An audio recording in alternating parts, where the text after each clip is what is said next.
Hey everyone, we are in our last week of our reset series, a little 4 week, supposed to be 3 weeks, but my math wasn't that great apparently. A little 4 week series as we lead into the fall. Just a reminder, next week we kick off at 6:30 a.m. on Wednesday. Show up, bring a friend, we're gonna have breakfast for you, we're gonna have coffee for you, it's gonna be an awesome time. We're gonna be starting a series on Moses.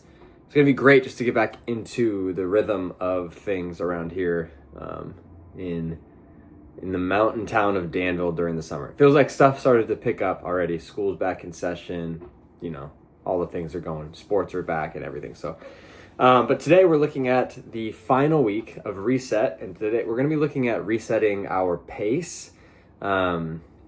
It's gonna be a short talk on Sabbath rest, just rest in general, maybe not just specifically Sabbath, but I'm going to teach specifically on a passage in Mark chapter 2 on the Sabbath. So here's the passage. Let's read it. It's Mark chapter 2, starting at verse 23. One Sabbath, Jesus was going through the grain fields, and as disciples walked along, they began to pick up some heads of grain. The Pharisees, which are like religious leaders of the day, they said to him, "Hey, what are they doing? Why are they doing what's unlawful on the Sabbath?" And Jesus answered, "Have you never read what David did when his companions were hungry and in need? In the days of Abiathar the high priest, he entered the house of God and ate the consecrated bread, which is lawful only for priests to eat. He also gave some to his companions. And then he said to them, 'The Sabbath was made for man, not man for the Sabbath.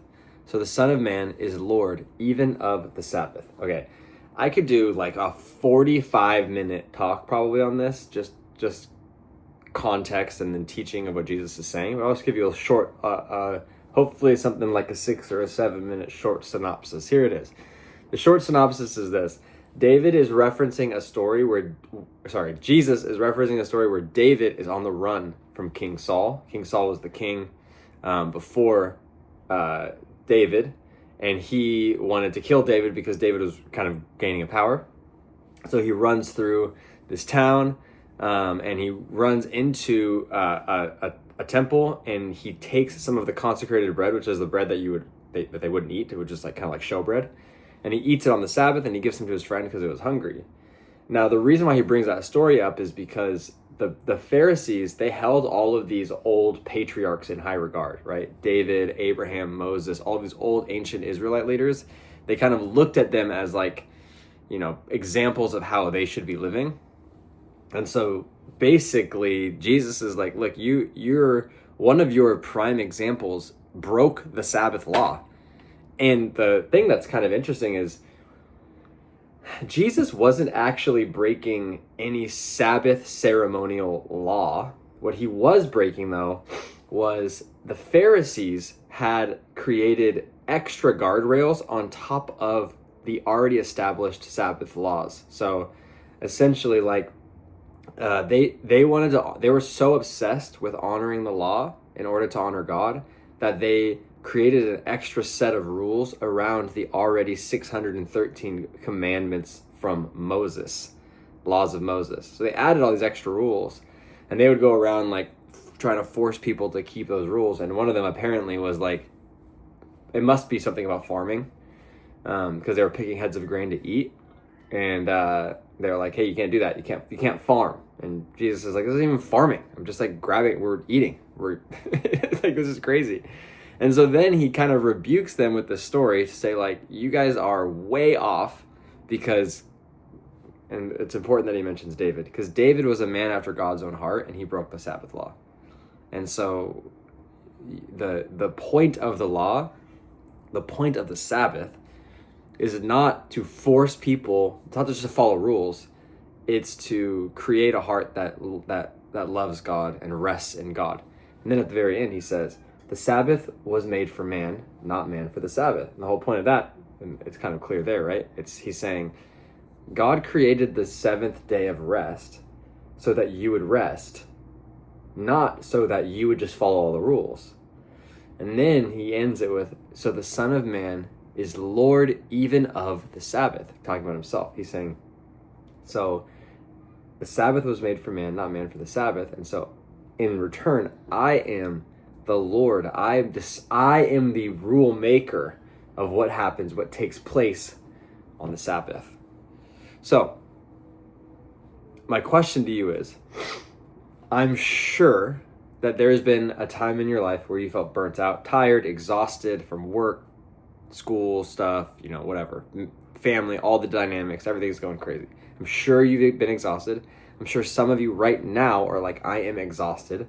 And the idea of a day off does not seem like helpful. It doesn't seem helpful. It doesn't seem restful. And so my question to you is, what is something that you can do that could be restful for you, even if it wasn't an entire day off? Something that you could just maybe take a few hours, kind of start slow onto the Sabbath.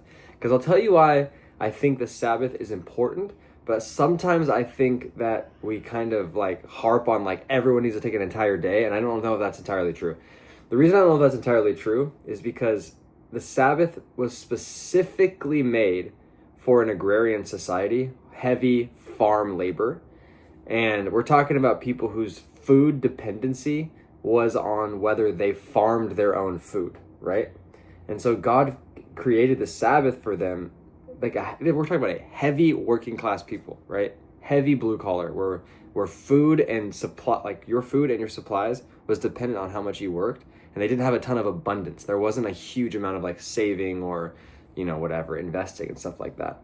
And so these people specifically needed to hear, hey, you need to take a day off and rest, a full day off, in order for you to trust, for you to rely on God and trust in Him. I don't know if that's entirely true for every single one of us, because like most of us experience a day off, or a day off a week, a Saturday or a Sunday, at least 2 days off a week, some of us. Most of us have we get off at a certain hour, like 5, maybe 6 p.m., go home. We can have we can kind of have a restful time. So I'm not saying that every single person that is watching this needs an entire day off of nothing. Some of you do, but not everyone. But what is something that you could do specifically that would just create a restful experience for you? Let me give you an example. I am a product of my generation, right? I got my first smartphone when I was, how old was I? I must have been 16, 17 years old, maybe 15. I don't even remember, but I was in high school for sure, because I remember having Snapchat in my junior year of high school. So at least 15, 16 years old. So, but I was, I'm a product of my generation. So I got a thing with the screens, I'm just scrolling and all sorts of stuff. So but when I'm in my moment of I need to rest, now I get a day off, right? My days off I get Saturday and I get Mondays off, right? I get days off. But it's funny how I spend my day off is if I'm healthy, it's like I'm going on hikes, I'm hanging out with my family, I'm cooking amazing meals, I'm enjoying people's company. But sometimes I spend those days off unhealthily, and I just scroll on my phone or whatever, and my screen time racks up to 4 or 5 hours of just YouTube and Instagram and whatever. It's just totally not restful. And so my point here is this, there is a difference between being off and resting. And my encouragement to you as we kind of kick off into this new year is, I believe that there are some of you on here who need to really be intentional about how you spend your time resting. And you need to probably think about it and talk about it with your wife and your family, because if you got young kids, rest looks different now, right? If you're retired, aren't you just always resting? Maybe I'm not saying you are, but I'm just saying people would assume that. And so now you got to kind of determine, okay, how do I actually spend my days and plan for something that's more restful for me? The entire point of this is that the Sabbath was made for man, meaning rest was made for you. You were designed to have a moment of rest in your week from the hustle and the bustle of your day and your life. And God wants that for you. You are a better husband, you are a better boss, you are a better employee, you're a better coworker, you're a better dad, you are better everything if you have proper rest built into your schedule, where you can spend time praying, blessing God, going on hikes, enjoying His creation, spending time in His Word, etc., etc. So I'm gonna give you a few questions, but think about it this week. How can I rest? How can I spend time this week? Maybe it's not a whole day. Maybe it's I get 4 hours, or I get 3 hours, or I get an hour where I can go on a hike or whatever. So just think about it. All right. Love you guys. I'll see you in person next week. No more videos. Praise God. Okay. See you then.